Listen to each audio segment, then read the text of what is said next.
A's Extra. We're back on the Anglers Extra pregame show for the final time of the 2022 season. It's time for the Manager's Show. Joe Puccio here with Chatham manager Tom Holliday. Chatham takes on YD today at 7 p.m. Well, Tom, we're here. What will you remember most about this season?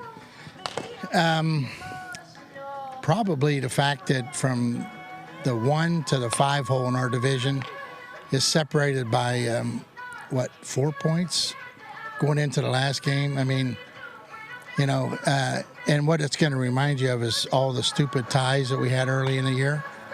And it really does make you wonder about what is a tie. But it's made a big difference. I mean, because I honestly don't know which team in our division is the best. And, when 4 points separates the 1 through 5, like when I get beat, I want to get beat. I want to walk away feeling like I got beat. I don't want to walk away going, damn, we went through 5 hours of preparation. We got a tie? And then now you look at it and you go back and say, well, how many of those ties could we have won? Which we could have won all 9 of them. And so I think it's the summer of the tie. I think the league needs to look into that and do something about it. To have 2 teams, you have 2 games tonight to see who wins the league. And this is an extra day, and then we go into the playoffs tomorrow. So we got some adjustments to make, I think, as far as the league goes. We look back at the numbers. You had 61 total players this season and 95 roster moves. What do you think about that? Is that right? Oh, yeah. Those are accurate numbers? This is Joe Puccio's math and point streak, but that's the numbers we have. Well, I know that about 10 of those guys we never brought in here, but we had them on our roster, our composite roster coming up here. They never showed up, so I think that's why it sounds like 61. But I think it tells you a lot about what's going on with the draft, where it's at, what are kids really wanting to get out of the summer. And I don't know that, maybe the seasons are so intense that to try to get 8 weeks out of anybody is too much. We probably have to look at that, maybe shrinking it. Or at a certain cutoff time, have new guys come in. But trying to keep players here, I don't want to say it's an art, but it's a challenge. And, it's like right now, like I said, I don't know who the best team in our division is. I really don't. I mean, somebody beat me up so I can walk away. I think we have the edge on everybody in our division, except me. I don't even know what we are with YD, but I think we have the edge with everybody else. So I don't know. It's kind of a weird thing. So yesterday, Orleans clinches the final playoff spot. When did you find out that news? Well, in the 6th inning, Orleans was losing, and we were being shut out again. And I'm sitting there going, what difference does it make? But boy, the minute that Coop hit that home run, it was like, Cookie, what's the score? So he grabbed his phone and he goes, we're in trouble. 6-4 Orleans. Somebody from Orleans that just hit a home run. So, we're never going to put our uniform on and roll over and die for anybody. We worry about the players doing that because most of them, they're walking around talking about going home. But the way our kids finished that game last night, I was really, really proud of them. And Brian Holiday was like, wow, what a statement he made. And, the beauty of summer ball, there's about 3 or 4 occasions where they really get a chance to grow up. They really have a chance to feel some pressure. College players feel pressure all season long. But to try to stay into a playoff run and play, that's pressure. And it's maximized here. And then to win that game last night, our kids really felt good about themselves.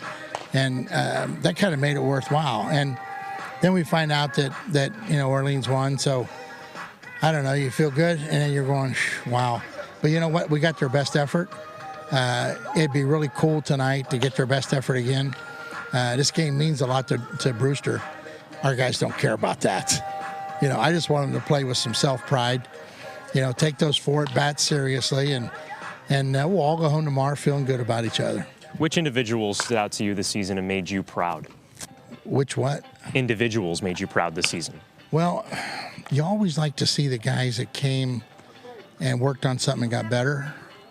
I think that's probably the first thing you look at, and then that little story about and Alec Manoa going from a reliever to a starter.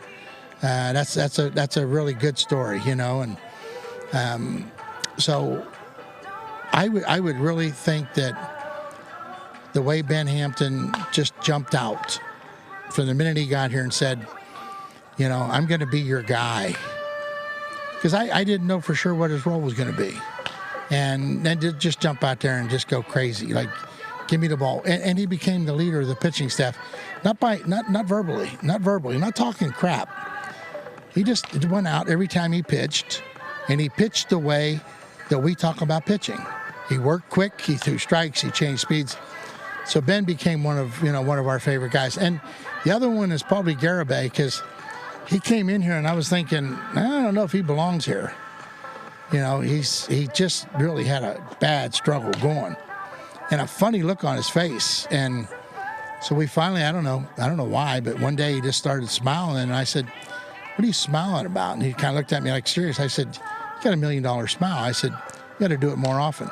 And he hit a home run that night. And I think he led us in home runs, didn't he? So, you know, Guy, from that day on, was a really good player. And, you know, DeLeo got here, and we'd had DeLeo before, but, you know, he and Hogan play the game so hard every day that I had to worry about both of them getting hurt because they play so hard. Those are the things that I'm going to remember. I mean, Brownie came in as a shortstop that I saw all year. I was kind of anxious to see what he's going to be like on less fields than what he played on. He played on a golf course in Stillwater, okay? And he came up here on 10 fields. 2 of them shouldn't even be mentioned. 8 of them are pretty good, and played his butt off. And has he made an error yet? No. He had made, oh boy, knock on wood.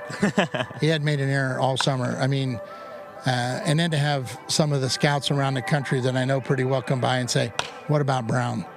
Is Brown really that good? And you're sitting there going, look at his numbers. Yeah. I mean, all he can do is play.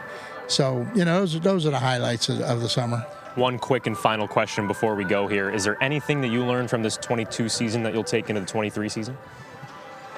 Yeah, I'm gonna strongly look at bringing guys age-wise that'll be here. They won't be so distracted by the draft. I kind of like that idea, and I think I misled myself. I had 8 or 10 guys that came up here playing for money. It didn't work. Some of those guys didn't win a game. Some of those guys didn't better themselves in the draft.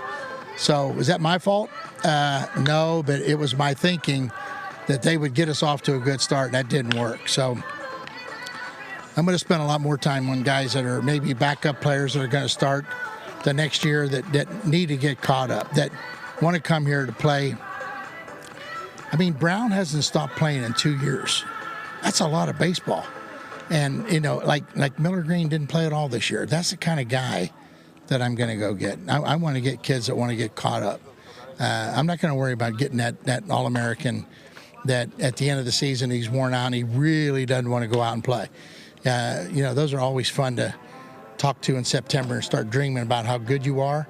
I'm going to get guys who are going to make a statement on the field when they come up here. So, and again, I'm not going to guarantee that I'm going to be up here next year.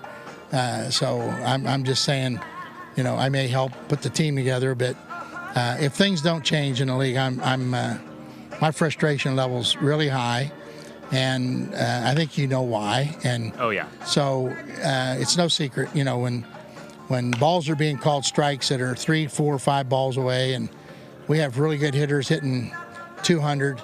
There's a reason for that, and they should have never brought TrackMan into the system, because TrackMan proves that the coaches have been right. So my level of frustration is overflown, and if nothing changes, then I'll be watching you next summer. Well, Tom, thanks for the time right. today and all season. Just classic answer from you. It. Thanks, Tom.